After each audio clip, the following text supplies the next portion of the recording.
rumah kita masing-masing, sidang jemaat Allah Ebenezer beserta satelitnya, atau Bapak Ibu yang sedang menyaksikan doa pagi dan mengikuti bersama-sama, Tuhan memberkati kita semua. Pembacaan Alkitab kita, firman Tuhan kita diambil dari WPD ya, Waktu Pribadi dengan Allah. Teksnya saat ini ada pada Mazmur pasal 25 ayat 8 sampai 15. Pembacaan kita WPD saat ini Mazmur pasal 25 ayat 8-nya sampai 15. Kemarin Mazmur 25 ayat 1 sampai 7, sekarang 8 sampai 15. Saya akan membacakan buat Bapak Ibu. Mazmur 25 ayat 8 berkata, kita pelajari dari teks, itulah kebaikan Tuhan. Maka dia bilang Allah kita itu Allah baik dan benar. Kita harus bersyukur. Kalau kepada orang jahat dan orang tidak percaya kepada Tuhan atau orang tidak benar, Allah itu begitu baik. Apalagi kepada kita, kepada anak-anaknya yang percaya kepada Tuhan dan yang mengikuti jalan-jalan Tuhan. Wow, pasti dia lebih baik pada kita. Amin. Itulah Daud katakan, Allah itu baik dan benar. Dan Allah itu baik dan benar, Allah yang disembah adalah Allah yang hidup. Kenapa dia berkata Allah itu baik dan benar? Ya, sebab Allah yang disembah Raja Daud adalah Allah yang benar. Allah Elohim, kita sebut dengan Elohim, artinya Allah sang pencipta yang berkuasa. Wow. Jadi Daud berkata tepat ketika kita menyembah Allah yang baik dan benar. Karena hanya dia saja Allah yang hidup. Dia saja Allah yang pencipta langit dan bumi. Dan menciptakan bumi serta isinya. Dia Allah yang berkuasa. Kepadanya sajalah kita menyembah, memuliakan Tuhan dan mengandalkan dia. Elohim, Allah sang perkasa, Allah yang berkuasa, yang menciptakan langit dan bumi, yang menciptakan bumi serta isinya, yaitu kita ciptaannya. Tidak salah kita menyembah, memuji dan memuliakan dia. Dia adalah Allah. Elohim, sang pencipta, Allah yang berkuasa, yang menciptakan kita. Allah yang baik dan Allah yang benar. Ini kita pelajari dari doa-doa Daud. Lalu yang kedua, apa yang kita pelajari dari doa yang Daud ini? Yaitu Allah kita benar, karena Allah kita itu benar, maka dia menuntun untuk hidup kita dalam kebenaran, yaitu firman Tuhan. Amin. Menuntun kita dalam kebenaran firman Tuhan, tidak menuntun dalam kebenaran-kebenaran duniawi, tapi menuntun kita dalam kebenaran, yaitu firman Tuhan. Kata sama-sama dengan saya, firman Tuhan. Amin. Karena firman Tuhanlah satu-satunya kebenaran. Akulah, kata Yesus, jalan kebenaran dan hidup. Tidak seorang pun datang kepada Bapa di surga kalau tidak melalui Tuhan Yesus. Karena Tuhan Yesus adalah Allah yang baik dan benar. Dialah jalan kebenaran, yaitu firman Tuhan. Yohanes pasal 14 berkata, pada mulanya adalah firman. Pada mulanya adalah firman. Dan firman itu menjadi manusia. Dan firman itu adalah Allah sendiri. Jadi Allah adalah Tuhan Yesus. Dan Tuhan Yesus berfirman melalui apa? Alkitab. Ini dia yang dicetak oleh manusia. Dan firman Tuhan di sini adalah Allah Yesus sendiri. Dialah Allah yang benar. Dialah Allah yang baik. Dan ketika dia Allah yang baik dan benar, dia mau menuntun orang-orang ke jalan yang benar sesuai firman-Nya. Contohnya Daud. Ketika kita tersesat, Allah mau membimbing kita menjadi kembali kepada Allahnya, asal kita mau rendah hati dan mengakui dan bertobat. Ketika Tuhan menciptakan Adam dan Hawa, itu dengan baik. Tapi ketika Adam dan Hawa melanggar perintah Tuhan, maka mereka dihukum oleh Tuhan.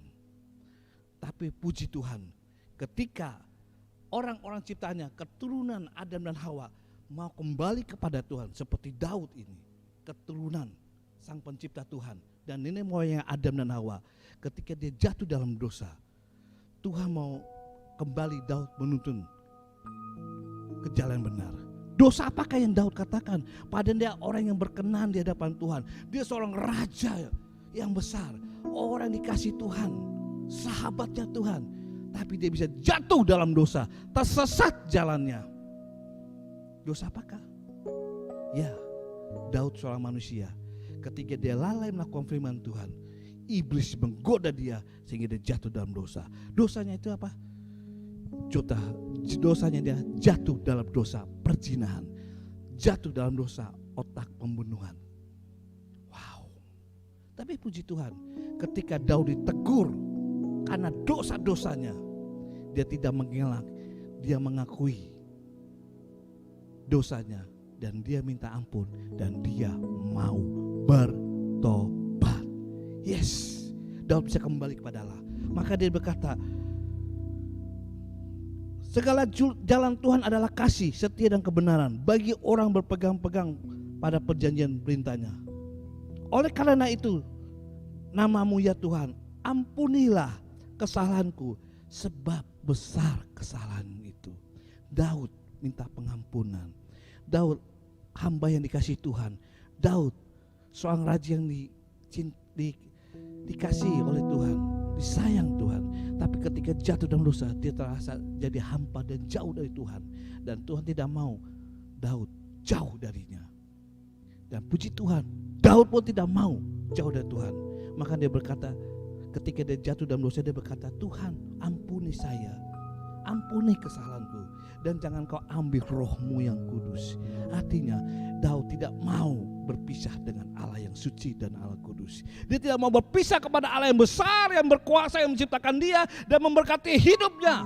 Makanya dia segera mengakui dosa-dosanya, bertobat dan kembali kepada Tuhan, kembali kepada jalan yang benar, yaitu mengikuti perintah-perintah Tuhan. Dan Tuhan memberkatinya. Ayat 14, Tuhan bergaul karib dengan orang yang takut akan dia, dan perjanjiannya diberitahukan kepada mereka. Orang itu sendiri akan menetap dalam kebahagiaan, dan anak cucunya akan mewarisi bumi.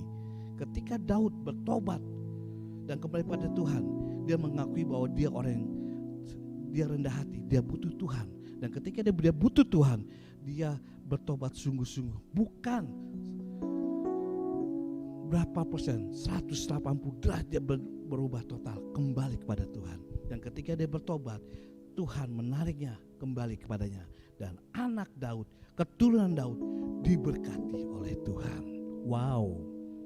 Ketika seseorang jauh dari Tuhan, tersesat karena berbuat dosa, tapi Tuhan mengizinkan untuk menarik kembali anak-anaknya kembali kepada Tuhan, maka Tuhan mengampuni. Tapi bukan hanya mengampuni, Tuhan memulihkan. Bukan hanya memulihkan, Tuhan memberkati. Bukan hanya memberkati dirinya, tetapi keturunannya, anak atau cucunya diberkati oleh Tuhan.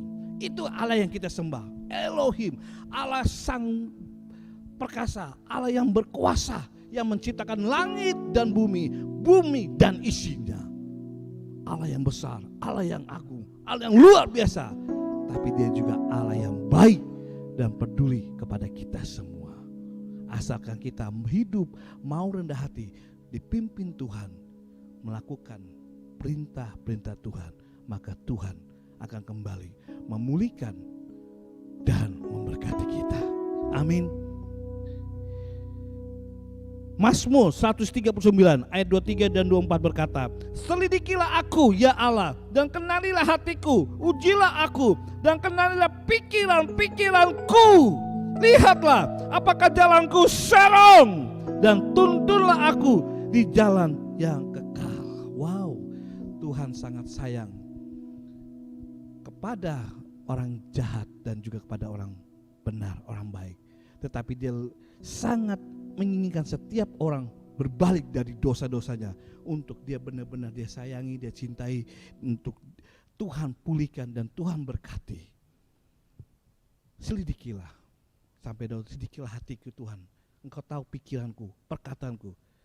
Walaupun kadang-kadang manusia di dalam Tuhan kadang-kadang lupa akan Tuhan, ketika ada persoalan cepat-cepat mengandalkan pikirannya untuk mencari solusi persoalan dihadapinya. Persoalan apakah? Ya, dalam persoalan kehidupan, rumah tangga, keluarga, perekonomian, bahkan pelayanan. Lebih cepat mengandalkan Tuhan, lebih cepat mengandalkan pikirannya sendiri, kelebihannya sendiri, kehebatan sendiri, daripada memikirkan Tuhan, Allah yang dahsyat, Allah yang berkuasa, yang menciptakan langit dan bumi. Langit dan bumi, bumi serta isinya Tuhan ciptakan. Apalagi segala kebutuhan yang kita perlukan, masakah Tuhan tidak sanggup? Syaratnya ketika kita mau rendah hati, berbalik kepada firman Tuhan, hidup sesuai firman Tuhan, maka apa yang tidak kita pikirkan pun itu Tuhan sediakan. Wow, amin. Yang tidak kita pikirkan Tuhan akan berikan. Yang tidak kita pikirkan Tuhan akan kasih. Apalagi yang kita pikirkan, yang kita rindukan, yang tidak kita pikirkan kita aja Tuhan tahu apa menjadi kebutuhan kita. Asalkan kita mau hidup rendah hati, introspeksi diri, evaluasi diri, self evaluation, introspeksi diri, evaluasi diri. Pelajaran kita hari Minggu, khotbah Minggu dengan tema mengevaluasi diri. Mari, sejauh mana hidup kekristenan kita kepada Tuhan hingga sampai saat ini? Sejauh mana pelayanan kita melayani Tuhan sampai saat ini? Tuluskah atau ada motivasi? Sejauh mana kita memuji dan memuliakan Tuhan? Tuluskah atau ada motivasi tersembunyi? Sejauh mana kita memberitakan firman Tuhan? Tuluskah atau ada motivasi tersembunyi? Sejauh mana kita rajin beribadah, bergereja? Tuluskah atau ada motivasi tersembunyi? Bagaimana kita berbuat baik kepada orang sekitar kita? Tuluskah atau ada motivasi tersembunyi? Tuhan tahu pikiran-pikiran kita. Bisa hati, tubuh jasmani kita dalam gereja, tapi hati pikiran kita di luar. Tuhan tahu. Karena Dia Allah yang berkuasa, Sang Pencipta langit dan bumi, bumi serta isinya. Dia tahu kedalaman hati kita. Dia tahu sebanyak pikiran-pikiran yang kita pikirkan, sebanyak pikiran yang kita pergumulkan. Bahkan perkara-perkara tersembunyi, perbuatan baik atau perbuatan dosa yang kita lakukan, Allah tahu. Kita tidak dapat bersandiwara di hadapan Tuhan. Di hadapan manusia saja kita sebenarnya tidak boleh bersandiwara, munafik. Apalagi di hadapan Tuhan. Karena Tuhan maha tahu, maha hadir. Mari kita belajar seperti Daud. Dia dikasihi ini Tuhan. Dia orang yang berkenan. Kenapa? Bukan karena jabatannya sebagai raja, punya jabatan rohaninya sebagai seorang yang berkenan, musisi di hadapan Tuhan. Tapi karena dia berkenan kepada Tuhan karena dia rendah hati. Dan dia mau mengevaluasi diri, mengintrospeksi diri. Selidiki aku Tuhan, ya Allah, dan kenali hatiku. Ujilah aku dan kenali pikiran-pikiranku. Lihatlah apakah jalanku serong, dan tuntunlah aku di jalan yang kekal. Sejauh mana kita hidup dan menghidupi kehidupan di dunia ini, mari kita berkata, Tuhan selidiki aku. Sejauh mana kita beribadah dengan Tuhan, mari kita katakan bersama, Tuhan kenali hatiku, ujilah aku, kenali pikiran-pikiranku, kenalilah jalan-jalanku, apakah aku serong? Kalau aku serong, tuntunlah aku ke jalan yang benar. Disitulah berkat yang tidak terduga, blessing akan memberkati kita. Ketika tuntunlah aku Tuhan, mengakui perjalanan kehidupan konek kita, mengakui perjalanan hidup ini. Apakah kita tidak sungguh-sungguh mengandalkan Tuhan, atau kita masih mengandalkan harta kita, jabatan manusia, kedudukan di dunia ini, dan hanya sedikit mengandalkan Tuhan. Kita mengandalkan Tuhan itu yang pertama atau yang kedua, Tuhan tahu dan kita juga tahu. Sehingga kita tidak bersembunyi di hadapan Tuhan. Di manusia mungkin kita bisa bersandiwara, tapi di hadapan Tuhan tidak bisa. Kalau kita mau hidup dipulihkan, diberkati, mari berkata kepada Tuhan, apakah hatiku ada yang serong? Tuhan tahu pikiranku, Tuhan tahu hatiku. Kalau ada yang serong, Tuhan tolong tuntunlah aku ke jalan yang benar. Disitulah berkat Tuhan. Haleluya, terima kasih Tuhan. Saya akhiri dengan sebuah kesaksian pelayanan saya ketika saya ada di Medan. Pada tahun 2003 ada seorang jemaat berkata, dia bekerja dari Jakarta sudah lama ya, sampai di Medan sekitar 15 tahun lah, 15 sampai 20 tahun. 20 tahun ada. Dan ketika 2003 dia beragama Buddha. Dan dia bekerja dari Jakarta pindah ke Medan, itu diutus oleh bos besarnya yang di Jakarta. Dia bekerja sebagai kasih dan bendahara di perjudian. Wow. Dia bangga sekali dengan jabatan yang diberikan tersebut. Karena kalau tutup malam habis perjudian, dia dapat uang ratusan juta bahkan sampai miliaran. Itu selalu dikawal polisi. Untuk pulang dia simpan rumah dikawal polisi, dan untuk dia setor ke bank dikawal oleh polisi. Jadi bergaulnya dengan para polisi semua. Jadi kalau ada masalah apa, soal keribut apa, dia tidak pernah takutkan apa, dia dikawal bodyguardnya. Dia dikawal oleh para polisi. Wow, dia gak bangga. Dia kehidupan perjudian kelas berat di kota Medan. Tapi bukan hanya perjudian saja, di situ banyak juga wanita-wanita malam, di situ juga ada minuman-minuman keras di dunia malam. Suatu ketika setiap hari Minggu dia selalu mau main bola. Hobinya sepak bola.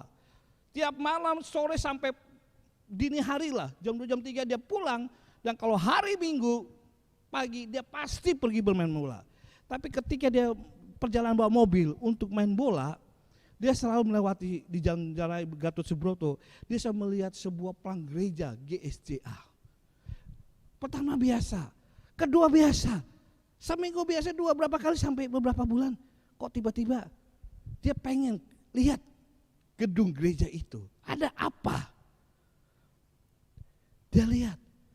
Akhirnya pas dia rencana, dia hanya berpakaian sepak bola, main bola, udah pas siap mau bermain bola, mau pergi ke arah Setiabudi, lewat Gatot Subroto dia lihat sebuah gereja, tiba-tiba dia putar balik dan masuk ke gereja itu. Pas jam 6:30, ibadah itu jam 7 mulai pagi. Tiba-tiba dia masuk, ini gereja ya, karena nggak nampak gereja dari luar. Iya Pak, boleh saya datang masuk? Silakan, penerima tamu dengan senang. Dan disitulah saya dengan teman saya kenalan. Setelah kita kenalan, kita doakan, kita main ke rumahnya, kita kunjungan ke rumahnya, dan dia curhat. Sudah berapa kali Pak saya mau mampir ke gereja Bapak? Saya sudah berapa kali, saya sering lewat, tapi kok harus ke situ ya, harus ke kapan ke situ?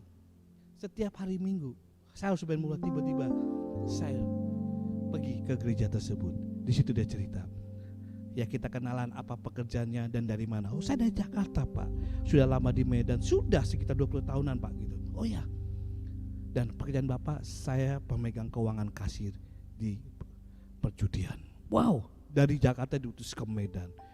Dan dia kata, saya sebenarnya sudah jenuh Pak, hidup dalam kegelapan, hidup dalam dosa. Yang saya lihat setiap hari, uang, orang berjudi, minum, dan wanita-wanita klub yang ada di perjudian tempat itu. Bos-bos besar yang disertai para wanita-wanita pekerja malam.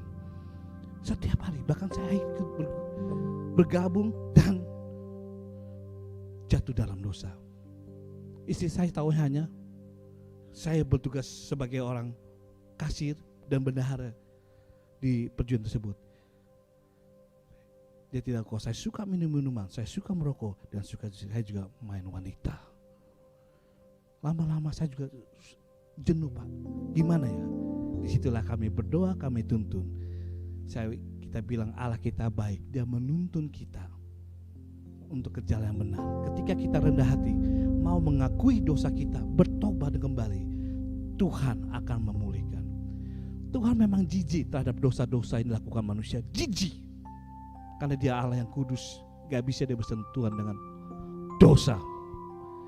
Tapi Dia sangat senang dan sayang kepada orang yang berbuat dosa untuk kembali jangan berbuat dosa, kembali kepada Tuhan, hidup yang benar. Dan Tuhan pulihkan.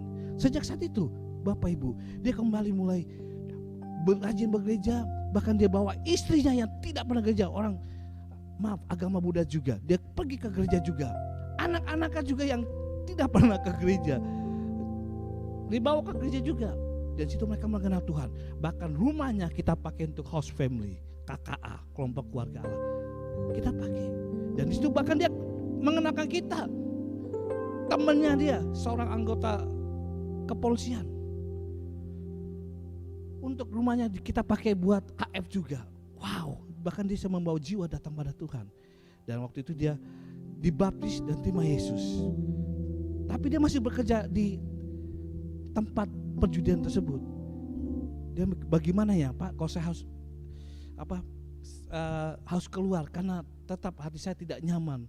Walaupun saya sudah terima Yesus, saya sudah tahu firman, saya belajar firman dan saya tahu Allah yang benar dan kudus, tapi saya masih bekerja di tempat yang tidak kudus. Bagaimana ya Pak untuk saya ini? Ketika saya mengutarakan saya mau keluar dari tempat perjudian tersebut, istri saya melarang. Nanti dari mana hidup kita? Kebutuhan kita sekarang sudah nyaman, kebutuhan dia. Mereka dikasih mobil, kasih rumah, mereka dapat honor yang besar. Kok kita tinggalkan? Gitu. Coba kamu pikirkan dulu. Ingat anak-anakmu masih sekolah, bahkan anaknya mau sekolah ke luar negeri, butuh dana banyak. Tapi dia bilang, kita udah Kristen. Dan tempat yang kita kerja di tempat yang bertentangan, tempat yang tidak kudus. Sedang hari Minggu kita harus beribadah ke tempat yang kudus, yaitu gereja. Gitu. Ya sudah terserah, gitu ya. Berdoa saja. Dia cerita pada kita datang, kita berdoa. Ya sudah Pak, bergumul bersama istri dulu, doa sama sampai Tuhan kasih petunjuk yang benar, baru lakukan.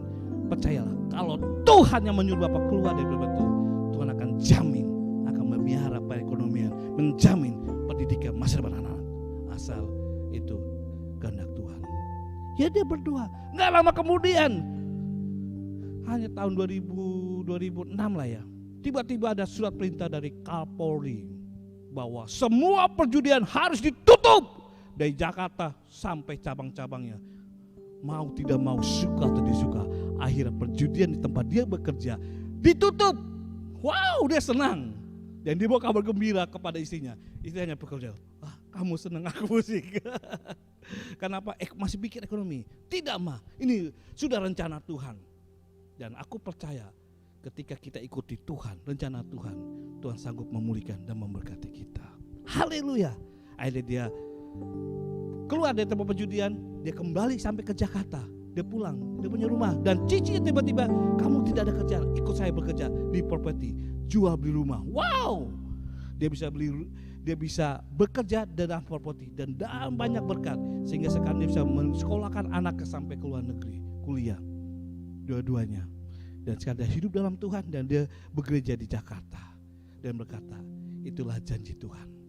Ketika kita rendah hati mau bertobat, bukan dosa-dosa saja kita yang mau Tuhan sucikan, tapi Tuhan juga mau kita hidup dalam hidup keberkatan Tuhan.